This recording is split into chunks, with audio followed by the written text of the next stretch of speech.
Okay. Hello, Dr. Panza. Good morning. Oliver. Oh, good evening, rather. Hello. Good evening.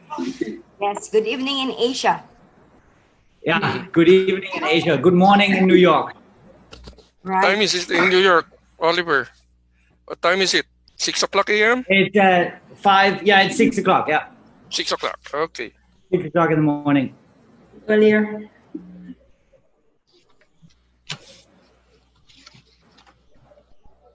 Okay, it's around 2 minutes. Yeah. Yeah.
Okay, I think we can begin now.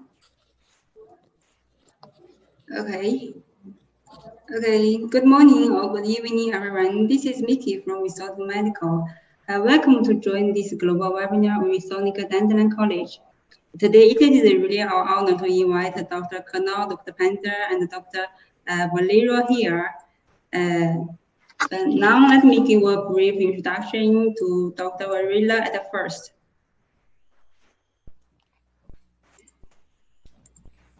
Okay. Thank you, Mickey, for the nice introduction. Hello, everyone, and welcome to today's webinar.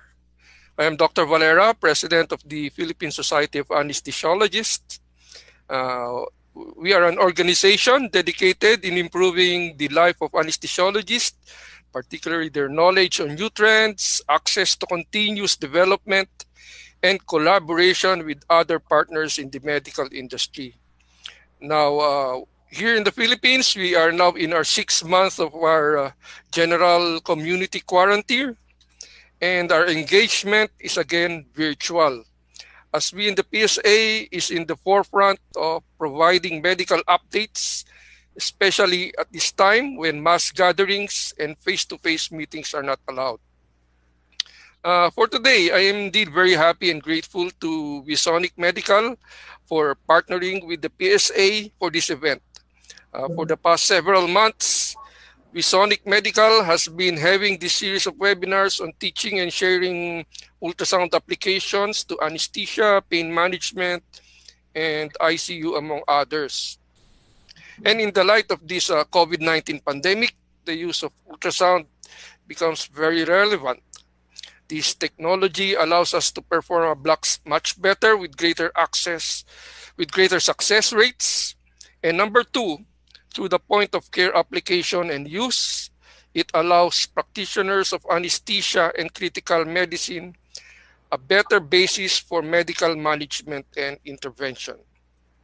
So to all attendees, anesthesiologists, internists, critical care specialists, pulmonologists, radiologists, infectious disease specialists, and other specialists. Welcome again to this webinar. May this be a great learning experience to all of us. Now, I'm also the moderator for this live webinar, and let me remind you a few things. Before we begin our lectures from two speakers we have this evening, I would like you to direct your attention to the Q&A and chat buttons in your control panel located in the middle of your screen at the bottom. And should you have any questions during the course of the lectures, please write it down and submit it so we can have our guest speakers answer them during the Q&A segment. Now, allow me to introduce our first speaker. Dr. Pen Cano is a good friend of mine. Pen Katangi Katango. She's the sister, by the way, of a surgeon of mine, a pediatric anesthesiologist. She's very accomplished. She's the chief. She's an associate professor at the Department of Anesthesia, University of the Philippines, College of Medicine, and an attending anesthesiologist at the Philippine General Hospital. She happens to be the section chief of regional anesthesia, Department of Anesthesiology, the University of the Philippines, Philippine General Hospital. She has been using ultrasound in her private practice for the past several years, and it is my pleasure to introduce to you Dr. Pen Cano, who will talk on introduction of lung ultrasound. You may have the screen. Hello, yes, sir. Okay. Hello, everyone. It's nice to see you. Good evening in Manila and good morning in New York. And hi to other parts of the world. So I'm now going to share my screen. Okay. So, okay. These are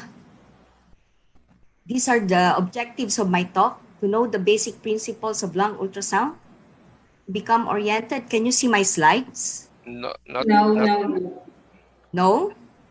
Wait first. So I have to fix it. Now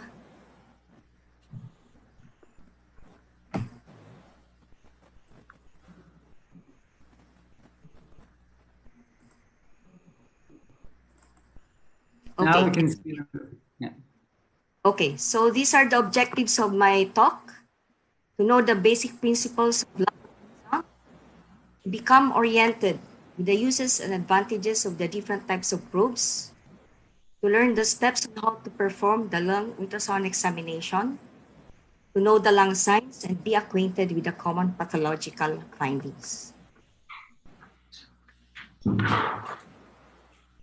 Now, how did point-of-care ultrasound started? According to history, it started with this man, Daniel Lichtenstein, who is a French intensivist and sonographer.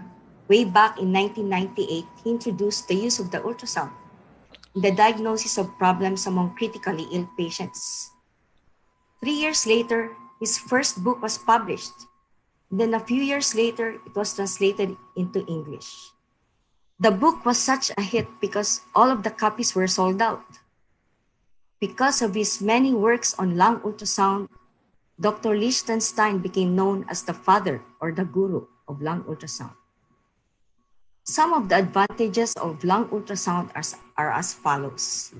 Since it is used as a visual stethoscope, the examination can be performed quickly because now we can see what we can hear on auscultation. Because the machine is very compact, the examination can be done repeatedly at any given time and at any given place. This is especially advantageous to those critically ill patients wherein a trip to the CT scan room would prove to be very daunting. It involves no radiation exposure, and it is more accurate than the standard chest radiograph or physical examination in the diagnosis of common respiratory problems. For the diagnosis of pneumonia, it is a better test than chest radiograph. And if you would compare it to the CT scan, lung ultrasound is nearly as accurate. Now, for the diagnosis of pleural effusion, it can detect as little as 20 cc of pleural fluid, while a volume of 150 to 200 cc is needed before it can be seen on the chest X-ray. Although CT scan is the gold standard in diagnosing acute respiratory problems, based on published data, the result on lung ultrasound is nearly comparable with that of the CT scan. Now, the use of the ultrasound is very timely now that we have this global pandemic. Although a dedicated stethoscope is primarily prescribed only for the use among these patients, auscultation still presents a high risk of nosocomial transmission. The same way goes for the use of the portable chest X-ray, because you have to use these plates among these different types of patients. If you transport the patient to the CT scan, this will be followed by the necessary decontamination procedures, which is risky and time-consuming. The use of the ultrasound can facilitate the triage in the emergency room, which is barraged by a lot of patients. Now, considering that there is a delay in the occurrence of hypoxemia among some patients, and there is also a delay in the result of the COVID test, the robust use of the ultrasound can stratify those patients who can be safely sent home or be admitted at the hospital for more proper treatment. Now, this is an example of a triage protocol that have been suggested by emergency room physicians and from the United Kingdom. These are the most common probes that are used for lung ultrasound examination.